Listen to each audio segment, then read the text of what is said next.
My name is Alyssa. I'm 34 years old from Texas. I was diagnosed with poorly differentiated adenocarcinoma with signet ring cell, stage 4 in 2023. I had been going to the doctors for 2 years complaining of different symptoms, and unfortunately all my blood work and testing was showing that I was relatively healthy. So we weren't really getting answers. My doctors assumed that it was just stress. We did multiple tests such as blood work, sleep apnea test, heart monitor test. Everything was coming back normal. We had no answers, so we just continued to follow up with the blood work. When I went to the doctor, she said, yeah, that doesn't add up. You're a very healthy person. You come and do your annual physicals. Everything looks great. I don't know what could be causing this. And then I developed the irregular heart rate, so my resting heart rate was elevated. Shortly after that, I developed heartburn for the first time. Shortly after that, I started losing weight rapidly. I was still extremely fatigued, and I just began to get frustrated. I'm not getting answers, but I can feel that something is wrong. My body is trying to tell me that something is wrong.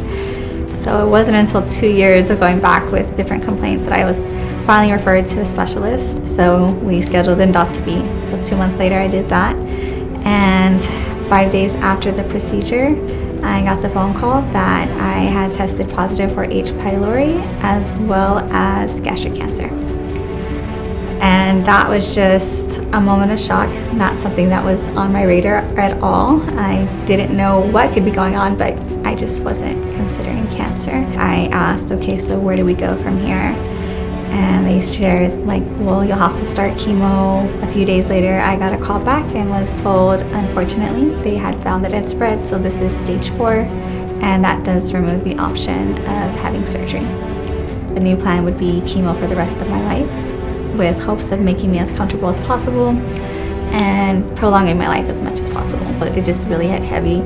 Started thinking about my future, my plans that I wanted to have with my spouse, my son, and it just felt like everything had been ripped away in that moment. My weight is dropping fast. I'm unwell, and he said, you know what, you're right. If you continue to lose weight at this rate, we won't be able to provide you with anything.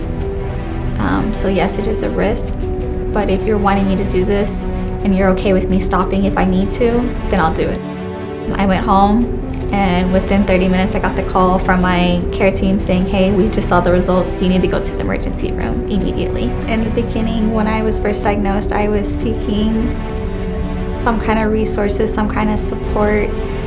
Just with everything going on, the diagnosis being told it was stage 4, I felt like there was this dark cloud over me and I didn't know where to go. You can get so much information from your care team, but a lot of it is vague. But to be able to hear from people who have gone through these experiences, who have supported others through these experiences, it's just a completely different feeling.